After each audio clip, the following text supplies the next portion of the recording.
Samsung introduced the Now Brief with One UI 7 and the Galaxy S25 series. With it seemingly going to come and arrive with One UI 8 on previous flagships, just how useful is it? Welcome back to SamMobile TV. You're here with Daniel. Today, I want to review the Now Brief. Not the Now Bar, just the brief part of it. Take a look at what it is, if it's useful in its current form, and what it can actually change to make it better and actually do something. Firstly, the Now Brief is part of Galaxy AI. So when you go into the settings, into the Galaxy AI menu, down the bottom, you see it there, Now Brief alongside Health Assist. It's part of like an assistant, the Health Assist being the energy score. Now Brief is kind of like a personalized briefing about your day. It's basically a way of pulling together multiple data points and suggesting content and actions that change throughout your day. You can see here in the content to include, you've got all of these options, including toggles to turn different ones off. Everything from health and wellness to travel, which actually comes in handy if you've got actual travel booked in, all the way down to things like YouTube Shorts and battery status and messages, podcasts, and all that sort of stuff. It's all in there and all sort of shows up at certain times depending on when you need it. Then if this is turned on under the Now Bar section, which is in display settings, it's actually lock screen and AOD, I am mistaken. The Now Bar, you could turn the Now Brief on there. Then throughout the day at multiple points, a little Now Bar morning brief or afternoon brief or whatever time of day it is will show up there in that part of the lock screen and always on display. There is also a widget. So if you don't want to access it from there, or if you've accessed it but want to return to it, there is a widget that you can add from the widgets, Now Brief, that will then allow you to jump straight into that content as well. Now clicking on it and it's showing you what it actually does. So if I click on it here on the lock screen, it expands out and then sort of puts together and composes all the information that I've got toggled on that's relevant for this time of day. So this is quite good. I've been using the S25 Ultra since the start, and it's got quite a lot in here now that it's sort of pulled together more information. You can see that because I sort of use this a lot and I've got a lot of Samsung ecosystem products, it's showing me quite a bit. There's moments from yesterday that it's pulled from the gallery. You've got weather warnings and alerts. You've also got something about the temperature in my room because I've got an air conditioner out of shot just up there. And then it brings together my sleep score and some other information from my calendar and sort of podcasts from Spotify that's personalized. Really good. Again, just a really good showcase of what you can actually do with the Now Brief, especially if you're part of the Samsung ecosystem. However, if you are not in the Samsung ecosystem or you haven't fleshed it out as much, then it's next to useless. My S25 Edge. Currently, I have no wearables connected to this, and it is just effectively utilizing the information from the phone.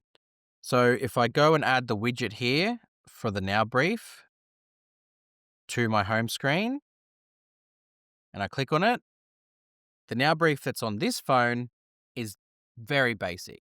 Weather alert, calendar, and breaking news from the BBC that you can listen to as highlights.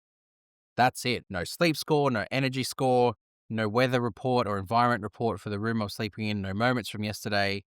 Even though I've got all of that stuff ticked, it doesn't necessarily pull it together. So the more you use your phone and the more devices you have connected to your phone, the more useful the Now Brief is. Because like with everything with Samsung software, especially first-party solutions, it's great at pulling together Samsung stuff, but it just doesn't have the third-party support. There is some in there. Like if you look at the Now Brief on my S25 Ultra, you will see in here that you have Spotify, or it was there. There it is. Spotify's in there. And if you go into content to include, you've got YouTube Shorts as part of it, and there's some traffic updates, which pulls from Google. But there's not a whole lot here from third party. And that's where I think the Now Brief could improve. Imagine if it could pull together all of your top posts from social media. So if you go on to X a lot, right, rather than needing to go into it all the time, it just pulls it from here. It grabs the people that you follow and then puts their top posts together in the Now Brief. Could do the same for Instagram, could do the same for Facebook. Or the whole now bar with the sports from Google, what if it sort of collated the news from the teams that you follow into the now brief as well? And again, just brought all that information together without you needing to seek it. Because at the moment, I see no difference with the now brief other than checking calendar and weather and bringing together health data, that you couldn't just stick some widgets on your home screen and get all that information. Because I can get the weather as a widget. I can get battery status and health data as widgets. I think it needs more. But this is the thing. Samsung like to start software solutions if no one else is making it for them. So I think the Now Brief kind of was born out of the fact that there was nothing really like it for their phones, not being developed. So Samsung like, well, we'll just make it and hope that people sort of buy into it. But I think that's the problem, is you can't just make something and hope people buy into it. You almost need the buy-in before you make it, so you know that it will be useful the second it starts. The same sort of thing with the Now Bar. The Now Bar, again, is first-party solution, excellent. Sports from Google, fantastic. But the fact is that the Now Bar doesn't have enough to sort of warrant a lot of usefulness yet. This isn't enough features. The fact that there's no Uber here, no Uber Eats, that's pretty disappointing. This needs updating to include more stuff, same way the Now Brief does. So look, that was just a quick review of the Now Brief. It's a feature that I really like the concept of, but it's also a feature that needs a lot more about it. Let me know in the comments if you've been using Now Brief for yourself. Let me know if you are looking forward to it coming to your phone with One UI 8. Like I said, One UI 8 should bring it to last year's flagships at the very least. I've got One UI 8 on my Flip 6 and the Now Brief is on there. So hopefully that means it's coming to the S24 series as well, because that would be a shame if it didn't. Hit subscribe to SamMobile. Make sure you go join us as a member as well to get early access to these videos. And go check out our website. You'll find heaps of Samsung information and relevancy on there too. See you guys next time. Thanks.